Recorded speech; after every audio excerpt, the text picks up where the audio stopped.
않았습니다. 사사기는 여호수아가 죽은 후에 라고 하는 문장으로 시작을 하고 그때 이스라엘이 왕이 없으므로 라고 하는 문장으로 끝을 맺습니다. 지도자가 없는 부족 연합국가 시기를 기록한 것입니다. 이 시기에 가나안 정복 전쟁이 있었는데 이 정복 전쟁은 3단계로 나누어져 있었습니다. 모든 지파가 다 가나안을 정복하고 두 번째는 정복한 땅을 각 지파에게 분배를 하고 세 번째는 각 지파별로 분배받은 땅을 정복하는 3단계를 거쳤습니다. 여호수아는 2단계까지는 마쳤어요. 가나안 정복을 하고 땅을 분배하는 것까지는 마쳤습니다. 3단계 분배받은 땅을 각 지파가 정복하는 것은 각 지파에 맡기고 죽었습니다. 여호수아가 죽었을 때 모세처럼 후계자를 세워야 되는데 후계자를 세우지 않았습니다. 왜 여호수아는 후계자를 세우지 않았습니까?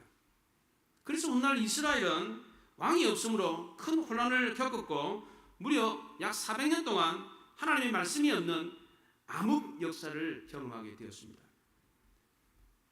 그 첫 번째 이유가 여호수아가 후계자를 삼지 않았던 첫 번째 이유가 군사적인 측면에서는 3단계인 분배받은 땅을 정복하는 것은 각 지파가 감당해야만 하는 일이었기 때문입니다. 그리고 이스라엘 전체를 대표하는 지도자가 없어도 되었던 겁니다. 두 번째로 종교적인 측면에서는 이스라엘은 정치 지도자보다는 성소에서 일하는 제사장을 중심으로 한 신앙 공동체였기 때문입니다. 그러나 여호수아의 바람과는 달리 이스라엘은 이 모든 일에 다 실패했습니다. 군사적인 측면에서 분배받은 땅을 정복하지를 못했습니다. 각 지파별로. 또 종교적인 측면에서도 제사장을 중심으로 한 하나님의 나라를 다스리는 신정국가를 만들지를 못했습니다. 그 결과로 이스라엘은 무려 400년 동안 긴 역사의 어둠에 빠지고 말았습니다. 이스라엘 전체는 지도자의 부재로 인해 가지고 혼란에 빠졌지만 그 중에서도 쓰임받는 남은 자들이 있었습니다. 그 대표적인 예가 바로 유다 지파였습니다. 유다는 남들보다 앞장서서 희생을 자처하며 솔선수범했습니다. 창세기에 야곱의 아들들이 가나안 땅에 기근이 있어서 애굽으로 양식을 사러 내려간 적이 있었습니다. 이때 막내 동생 베냐민의 자루에서 총리 대신에 요셉의 은장이 나와가지고 도둑놈으로 몰려가지고 종이 되게 되었어요. 이때 유다가 자신이 희생을 자처하며 동생을 변호했습니다. 내가 대신 종이 될 테니까 내 동생은 돌려보내달라. 내 동생 베냐민은 우리 아버지와 생명이 다 있다. 이 막내 동생이 집으로 못 돌아가면 우리 아버지가 죽는다. 그러니까 나를 차라리 종으로 삼고 내 동생 베냐민을 돌려보내달라. 이렇게 희생을 자처했습니다. 유다는 이번에도 마찬가지입니다. 희생을 자처하며 솔선수범했습니다. 지도자가 없는 상황에서 가나안 족속들과 제일 먼저 싸우겠다고 나선 지파가 바로 유다 지파였습니다. 유다는 이스라엘 12개 지파 가운데 가장 규모가 컸습니다. 유다 지파가 가나안과의 전쟁에 제일 먼저 출전했던 것은 다 그만한 이유가 있었습니다. 첫 출전하는 지파가 승리해야만이 나머지 지파들도 승리할 수 있다고 하는 자신감과 용기를 얻을 수가 있었습니다. 만약 처음 출전하는 유다 지파가 전쟁에서 패하면 다음에 출전하는 지파들은 유다 지파가 제일 힘센 지파인데 우리보다 2배나 3배나 큰 지파인데 저 유다 지파도 패했는데 우리가 어떻게 가나안과 전쟁을 하겠느냐? 용기를 잃어버릴 수가 있었습니다. 그래서 성경 저자는 승리한 지파의 역사를 먼저 기록했습니다.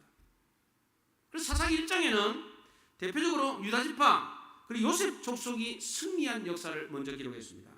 앞부분에 1절부터 21절까지 우리가 읽은 이 본문은 유다 지파를 중심으로 승리한 전쟁 이야기를 하고 있습니다. 후반부에 22절부터 36절까지는 요셉 족속을 중심으로 한 승리한 전쟁 이야기를 합니다.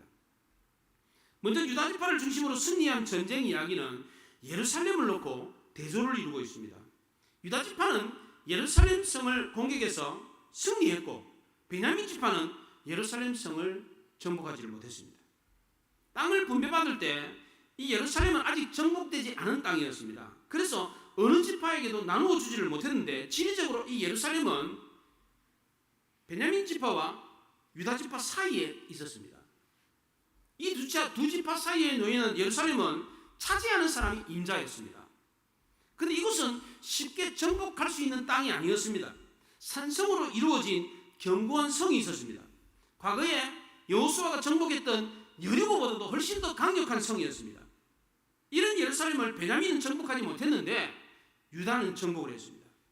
유다 지파는 이웃에 있는 시므온 형제에게 도움을 요청했습니다. 우리가 지금 전쟁하러 가려고 그러는데 너도 같이 가자. 그러면 너가 전쟁할 때 나도 같이 가주겠다. 도움을 요청했습니다. 시므온과 유다는 어머니가 같았습니다. 야곱에게는 4명의 아내와 12명의 자식들이 있었는데 그 중에 시므온과 유다는 어머니가 같았어요. 레아의 소생이었습니다. 유다는 좋은 동력자를 얻어가지고 전쟁에서 승리했습니다. 두 번째, 요셉 족속을 중심으로 한 이 전쟁은 가나안 족속 중에 아모리 족속을 놓고 대조를 이루고 있습니다. 요셉 족속은 이 아모리 족속을 물리치고 승리했습니다. 그런데 단 지파는 이 아모리 족속을 쫓아내지 못하고 오히려 쫓겨나가지고 산으로 도망을 가는 이야기가 나옵니다. 사사기 1장은 여호수아가 죽고 난 뒤에 이스라엘 백성들이 가나안 정복 전쟁을 하는 것을 기록을 했습니다. 근데 특이하게 유다 지파와 요셉 족속이 승리한 전쟁 이야기는 길게 썼어요. 그런데 나머지 지파들은 거의 생략을 하거나 짧게 썼습니다. 성경은 유다 지파의 역사는 길게 기록한 반면에 실패한 베냐민 지파의 역사는 초라하게 한 줄만, 한 문장만 딱 기록을 했습니다. 훌륭한 요셉 족속의 이야기는 길게 썼는데 말씀꾸러기 단 지파의 이야기는 짧게 썼습니다. 단 지파는 하나님이 주신 복도 내팽개쳐 버리고 도망가는 어리석은 지파였습니다.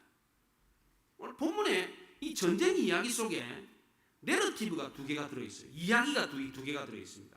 하나는 유다 지파가 베색의 왕 아도니 베색을 붙잡아가지고 엄지발가락을 잘라가지고 예루살렘으로 붙잡아오는 이야기가 나옵니다.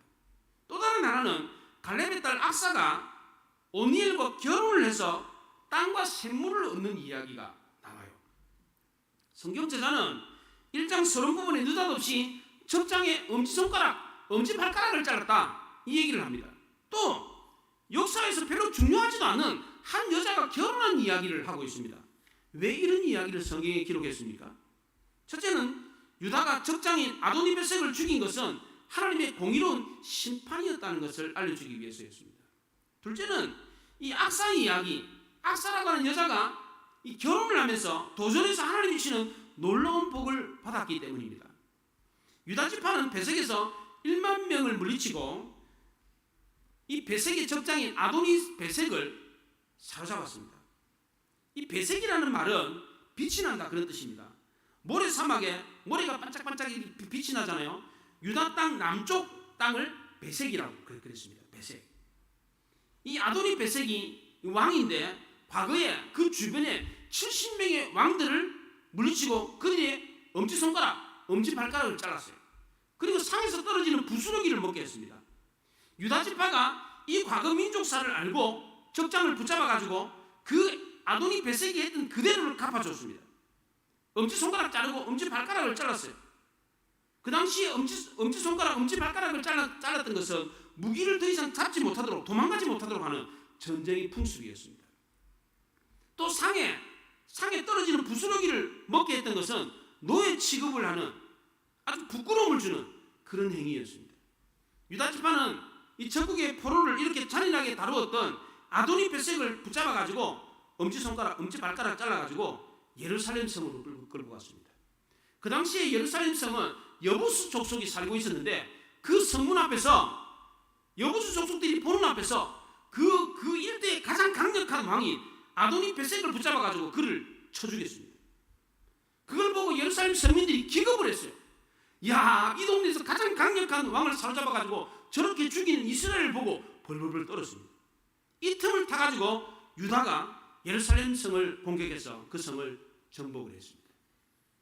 두 번째 이야기는 갈렙이 이 기랴세벨 드빌을 정복하는 자에게 딸을 주겠다고 상금을 걸었는데 온니엘이라고 하는 청년이 나타나가지고 드빌을 정복함으로 그 딸을 아내로 취하는 이야기가 나옵니다.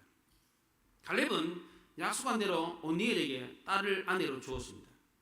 근데 이 딸을 아내로 주는 이 결혼하는 이야기에 주도권을 갖는 사람이 남자가 아니고 여자입니다.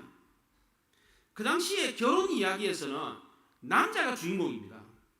근데 여기서는 남자가 주인공이 아니고 여자가 주인공이에요.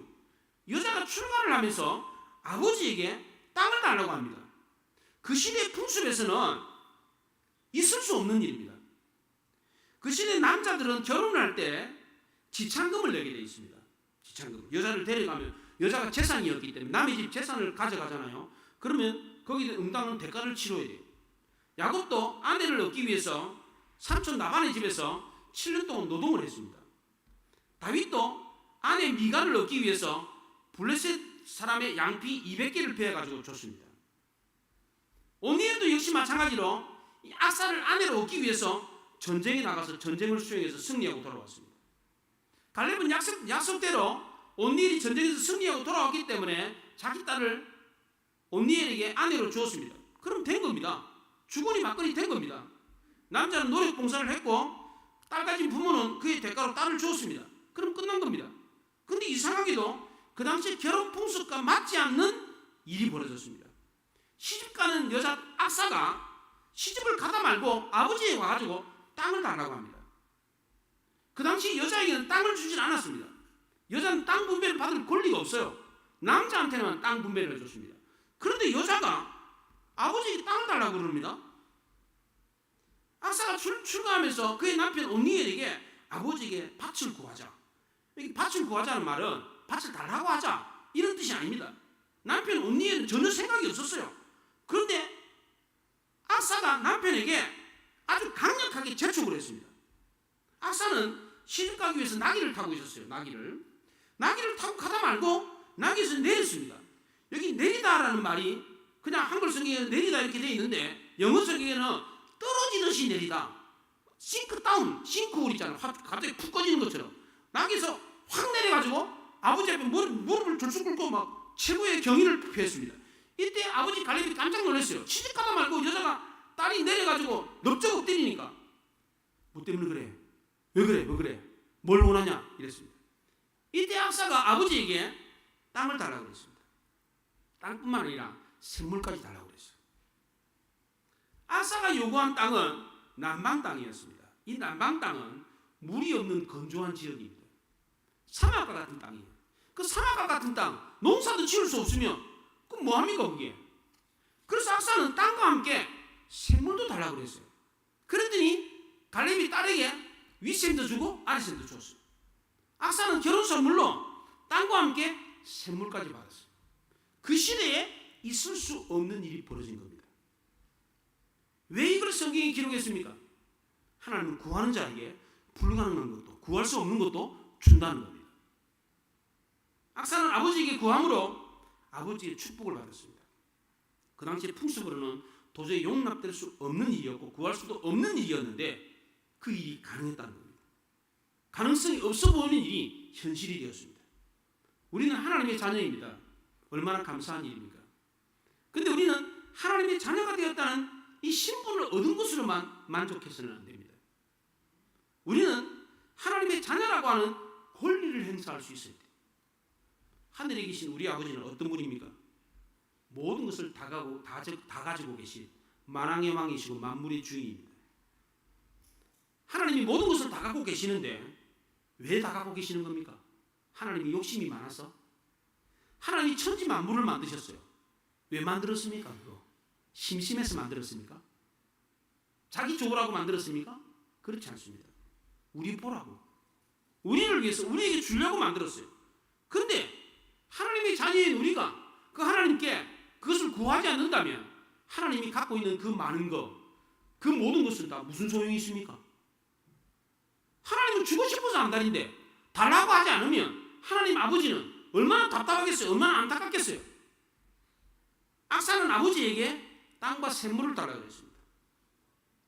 왜 이걸 달라고 했느냐? 잘 먹고 잘 살라고 한 게 아닙니다. 전쟁하겠다는 뜻이었습니다. 이 땅과 샘물은 이미 정복된 땅이 아니었습니다. 아버지 갈렙에게 배정된 땅이었습니다. 여전히 가나안 족속들이 거기에 살고 있었습니다. 15절에 보면 갈렙이 윗셈과 아랫셈을 그에게 주었더라. 과거형으로 되어 있습니다. 이거 번역을 잘못한 거예요. 마치 이미 준 것처럼, 이미 정복된 땅을 준 것처럼 이해가 되는데 원문에는 그렇게 안 되어 있습니다. 이게 완료형이 아니고 과거형이 아니고 미완료형으로 되어 있습니다. 그러니까 앞으로 되어질 일이라는 뜻입니다. 악사는 아버지에게 표현하게 이미 아버지가 정복한 땅을 달라 이런 게 한 게 아닙니다. 손 안 대고 코 풀겠다 이런 뜻이 아니었습니다. 남방 땅 가운데 물 근원이 있는 것을 정복할 권리를 달라 이런 뜻이었습니다. 악사는 정말 대단한 여자였습니다. 모두 다 전쟁을 하기를 꺼려하는 시대에 남자들도 전쟁을 하려고 하지 않은데 연약한 아내자의 몸으로 전쟁을 하겠다. 전쟁을 해서 그 땅을 차지하겠다 그렇게 말했습니다. 아버지 갈렙이 갖고 있는 그 패기와 용기를 그대로 쏙 빼닮았습니다. 갈렙은 85세의 노구였음에도 불구하고 가나안 땅 중에서 가장 정복하기 어려운 헤브론 땅을 달라고 그랬습니다. 이 헤브론 땅에는 가나안 족속 가운데 거인 족속, 아낙 족속이 살고 있는 그런 땅이었습니다. 그래서 아무도 이 헤브론 땅을 차지하려고 엄두도 내지 않았습니다.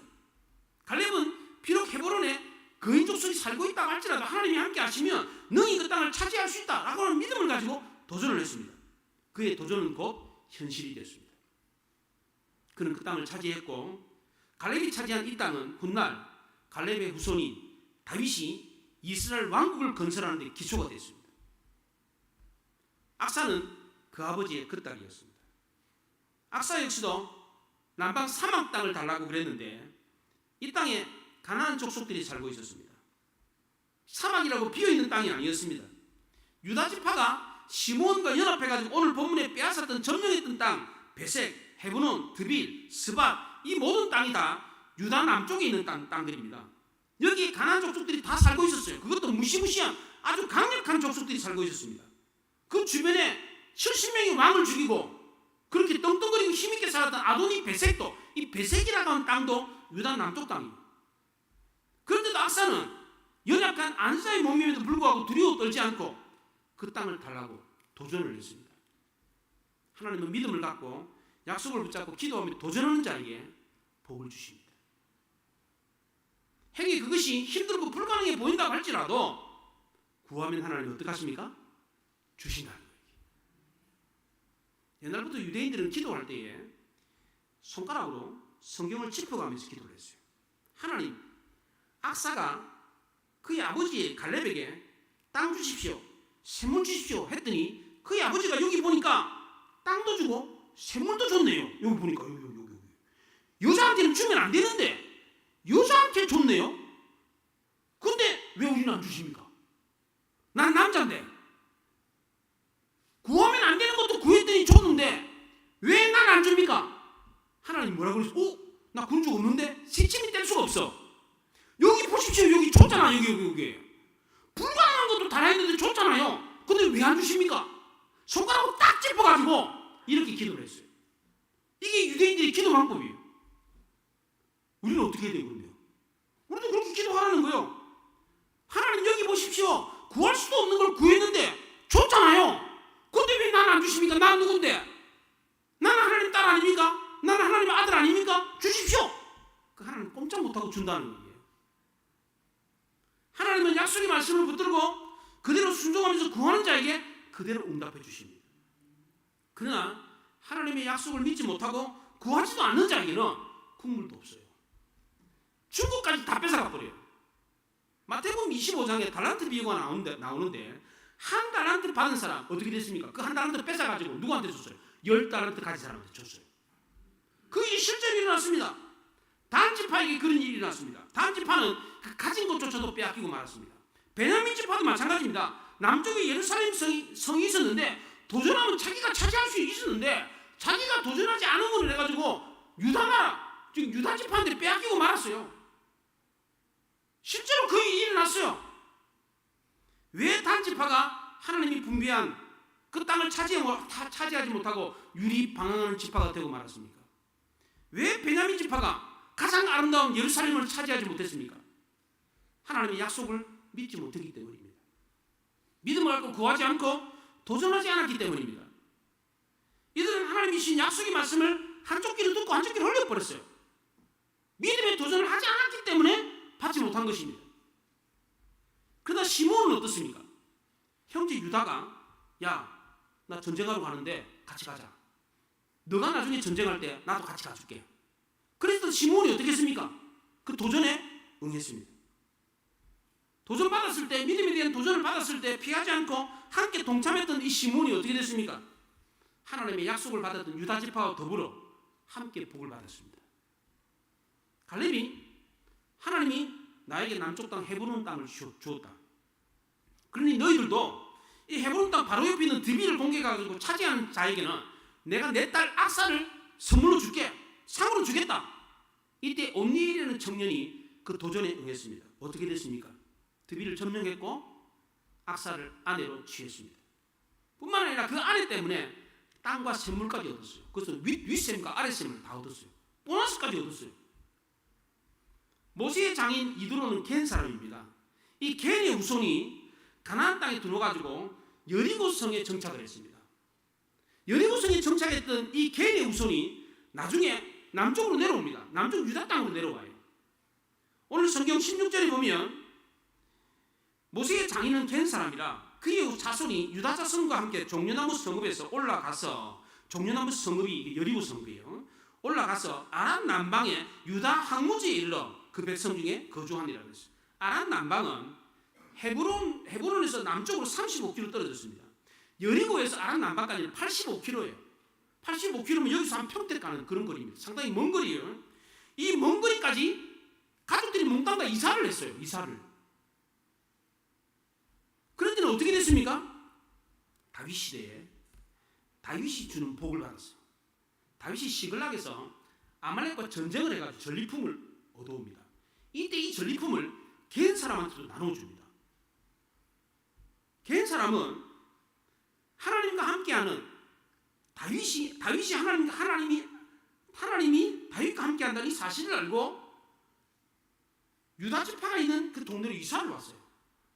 그래서 다윗이 속한 유다 지파가 복을 받는 걸 보면서 거기에 와가지고 같이 살면서 같이 복을 받았어요. 이렇게 하나님의 말씀에 순종하는 사람들과 함께했던 사람들이 어떻게 됐습니까? 더불어 놀라운 복을 받았습니다. 하나님 우리에게도 풍성한 삶을 약속했습니다. 내가 그것은 양으로 생명을 얻게 하고 더 풍성히 얻게 하리 함이라 그랬습니다. 우리에게도 하나님이 약속하신 놀라운 복이 있습니다. 이것을 알고 그 복을 구하는 자에게 하나님께서 그 복을 주십니다. 악사는 아버지를 보고 배웠습니다. 아버지 갈렙이 소시적에 모세에게 가가지고 헤브론에 가나안의 거인 족속 아낙 자손이 살고 있지만 하나님이 나와 함께 하시면 그 땅을 내가 차지할 수 있습니다. 그 땅 내게 주십시오. 이렇게 요구를 했습니다. 그리고 나중에 그 땅을 공격해서 그 땅을 차지했습니다. 악사는 아버지가 그렇게 한 것을 알았습니다. 아버지가 이 산지를 내게 주소서라고 했던 것처럼 악사 역시도 아버지에게 남방 땅을 내게 주십시오. 샘물도 내게 주십시오. 그렇게 했을 때 실제로 땅과 샘물이 자기께 됐습니다. 우리도 믿음을 갖고 구하면 얻을 수 있습니다. 구약시대 이스라엘 백성들이 성경을 손가락으로 짚어가면서 간구했던 것처럼 우리도 성경의 내용을 그대로 짚으면서 하나님 여기 이렇게 들어줬네요. 우리한테도 들어주십시오. 라고 하나님 꼼짝 못하고 들어준다는 거예요. 도전하는 사람이 역사의 주인공이 됩니다. 배운 사람, 가진 사람, 높은 사람이 역사의 주인공이 되는 게 아닙니다. 우리도 얼마든지 역사의 주인공이 될 수 있습니다. 하나님은 연약한 아녀자가 역사의 주인공이 된 사례를 이야기하면서 우리에게도 도전을 줍니다. 봐라, 이 아녀자가 연약한 여자도 도전을 했더니 이런 놀라운 복을 받지 않았느냐. 봐라, 그 당시 가장 강력한 힘있고 기고만장했던 아도니 베섹이 역사의 주인공이 된 게 아니다. 그는 엄지손가락 엄지발가락을 잘라가지고 죽었다. 그런데 연약한 여자가 하나님 약속을 믿고 도전하고 구했더니 놀라운 복을 받고 역사의 주인공이 됐지 않느냐. 너희들도 복을 구하라. 그렇게 말하고 있는 겁니다. 이스라엘은 모세를 이은 지도자 여호수아가 죽고 난 뒤에 새로운 역사의 전환기를 맞이했습니다. 마음먹기에 따라서 이제는 싸울 필요도 없이 현상 유지만 해도 먹고 살 수 있는 시대가 됐습니다. 하지만 하나님의 사람들은 이런 역사의 전환기에 위대한 선택을 했습니다. 새로운 전쟁을 위해서 싸울 것을 결의했습니다. 역사의 전환기에 정치하고 현상 유지에 만족하지 않고 새로운 전진을 선택했습니다. 우리 교회도 마찬가지입니다. 더 열심히 기도하고 전도할 것을 도전해야 됩니다. 더 열심히 모이고 더 열심히 예배드리고 더 열심히 봉사하고 섬길 것을 도전해야 합니다. 사람들이 성취감을 얻지 못하는 가장 큰 이유는 현상 유지에 만족하기 때문입니다. 이만하면 됐다, 이 정도 먹고 살만하다, 이런 사고방식은 전진할 수 없게 만드는 겁니다. 하나님께로부터 분배를 받았던, 땅을 분배받았던 베냐민 지파와 단 지파가 그랬습니다. 그들은 더 이상 전진할 필요성을 느끼지 못했습니다. 제자리에 안주하고 말았습니다. 그래서 베냐민은 이스라엘 땅에서 가장 아름다운 도성 예루살렘을 눈앞에 두고도 빼앗기고 말았습니다. 단 지파는 그가 가진 것조차도 빼앗겼습니다. 우리 교회도 마찬가지입니다. 지금 우리가 가진 것에 만족하고 안주하면 가진 것조차도 빼앗겨버립니다. 도전의식을 잊어버리면 무너지기 시작합니다. 미국의 꿈 아메리칸 드림이라는 것이 무엇입니까? 미국인의 꿈의 가장 중요한 핵심은 개척 정신입니다. 그 당시 미국의 개척자들은 도전하는 것을 두려워하지 않았습니다. 새로운 과제에 대한 도전의식이 넘쳤습니다. 새롭게 창조하려고 하는 이 개척 정신이 바로 아메리칸 드림의 기본이었습니다. 본질이었습니다. 그런데 지금 미국은 이 도전의식을 상실했습니다. 보호무역주의를 표방합니다. 자국 우선 정책을 펴고 있습니다. 국경의 문을 걸어 잠그고 있습니다. 못 들어오게 만듭니다. 오늘날 미국은 왜소한 나라, 좁은 나라, 위축된 나라로 전락하고 있습니다. 그래서 많은 학자들이 미국에 대해서 우려를 표명하고 있습니다. 이제 곧 있으면 미국도 해가 지겠구나, 이렇게 이야기를 합니다. 우리나라도 역시 마찬가지입니다. 우리나라는 위축되면 굶어 죽습니다. 자원도 없고 스스로 자급자족할 수 있는 나라가 아닙니다. 문을 열지 않고 개방하지 않으면 굶어 죽기 딱 알맞은 나라입니다. 우리나라는 밖을 향해 문을 열지 않으면 먹고 살 게 없어요. 굶어 죽는 나라입니다. 우리나라는. 세국하면 역사가 퇴보합니다. 우리는 그걸 경험했습니다. 이런 역사 구조를 알고, 우리나라 구조를 알고 진작부터 외국을 향해 눈을 돌렸던 기업들이 지금은 세계적인 기업이 됐습니다. 그런데 이런 세계적인 기업이 요즘은 안 나타납니다. 삼성, 현대, 기아, LG, 이게 옛날에는 있었어요. 지금은 없어요. 그런 세계적인 기업이 안 나와요. 왜 안 나옵니까? 가장 큰 이유는 요즘 젊은이들의 의식구조가 병들었기 때문입니다. 요즘 우리나라에 초식남이 많아지고 있답니다. 초식남이 뭡니까? 저도 잘 몰라가지고 찾아봤어요. 초식남. 육식남이 있고 초식남이 있어요. 육식남은 결혼해가지고 애 낳고 가정을 이루면서 사는 전통적인 남자를 뜻합니다. 초식남은 여자한테 별로 관심이 없고 오로지 자기 자신에만 관심을 갖는 남자입니다. 결혼해서 가정을 이루어야 된다고 하는 생각은 있는데 실제로는 가정을 이루지 않습니다. 가정을 이루기보다는 자기 삶에 더 충실한 삶을 사는 남자 스타일입니다. 연애하기보다는 취업 공부하고 자기 성공을 위해서 시간을 투자합니다. 시간이 남아도 자기 발전을 위해서 쓰지 연애하는데 시간 안 쓰려고 그래요. 특별히 하고 싶은 것도 없고 크게 성공하고 싶은 생각도 없어요. 결혼해가지고 가정을 이루면 자기 취미생활, 자기 발전, 자기 하고 싶은 거 못한다 라고 생각해서 결혼을 별로 하고 싶어 하지 않습니다. 여자한테 관심이 없는 것은 아닌데 결혼을 안 하려고 해요. 뭔가 중요한 거를 걸고 도전하려고 하는 의식이 없습니다. 현실에 안주해서 조그만 것에 만족하고 사는 것, 이게 바로 초식남이에요. 요즘 젊은이들에게만 이런 문제가 있는 게 아닙니다. 신앙생활하는 신앙인들도 마찬가지입니다. 도전하는 도전정신이 없습니다. 인간이 꿈을 포기하면, 도전을 포기하면 그 인간은 모든 것을 포기하는 것과 같습니다. 우리는 새로운 도전에 직면해 있습니다. 이제 우리는 새로운 꿈을 꿔야 됩니다. 새로운 과제에 대한 도전의식, 개척자적인 마인드를 가져야 합니다. 하나님은 연약한 여자라고 할지라도 도전하는 자에게 복을 주셨습니다. 도전하는 자가 역사의 주인공이 되었습니다. 그래서 우리도 도전을 해야 됩니다. 우리는 이것을 받아들이고 믿음의 용기를 가지고 도전을 해야 됩니다. 이스라엘 역사에 두 명의 영웅이 있었습니다. 여호수아와 갈렙. 이 두 사람은 다 도전하는 사람이었습니다. 이스라엘 12지파 가운데 유다지파가 제일 먼저 선두에 서서 가나안 정복 전쟁을 했습니다. 당대 최강이었던 아도니 베색을 죽이고 난공불락의 성 예루살렘 성을 정복했습니다. 그래서 유다지파는 이스라엘에서 가장 아름다운 도성 예루살렘을 얻었습니다. 가장 넓은 영토를 차지했습니다. 지금도 이 예루살렘은 이스라엘에서 가장 중요한 요충지입니다. 유다지파는 그 당시에 이 땅을 차지했기 때문에 이스라엘 왕국을 건설할 수 있었습니다. 여호수아가 죽고 난 뒤에 새로운 이스라엘 역사의 시작도 도전하는 사람들을 통해서 열렸습니다. 그것도 연약한 여자를 통해서 새로운 시대가 열렸습니다. 하나님은 입을 크게 벌라 내가 채우리라 약속을 하셨습니다. 그가 어떤 모습이든지 간에 하나님은 지금도 도전하는 그 사람을 통해서 역사의 주인공으로 세우십니다. 믿음을 갖고 입을 크게 열고 도전하는 사람에게 놀라운 복을 주십니다. 우리 모두 도전함으로 역사의 주인공이 될 수 있기를 바랍니다. 우리 요즘 여행을 많이 다니잖아요. 넓은 바다도 보고 큰 나라도 보잖아요. 그럼 가가지고 좋네 이것만 생각하지 말고 큰 꿈을 꾸십시오. 징기스칸은 대자연을 바라보고 넓은 초를 보고 큰 꿈 꿨을 때 위대한 영웅이 되었습니다. 일본의 토요토미 히데요시도 넓은 바다를 보고 큰 꿈을 꿨기 때문에 일본의 영웅이 됐지 않습니까? 우리도 여행 다니면서 많은 것을 보십시오. 많은 것을 경험하십시오. 그냥 좋네 그런 것을 그치지 말고 하나님 주시는 위대한 꿈을 꾸십시오. 그래서 우리를 통해서 우리 교회를 통해서 우리 가족과 우리 가정을 통해서 위대한 역사가 펼쳐지는 것을 볼 수 있기를 바랍니다.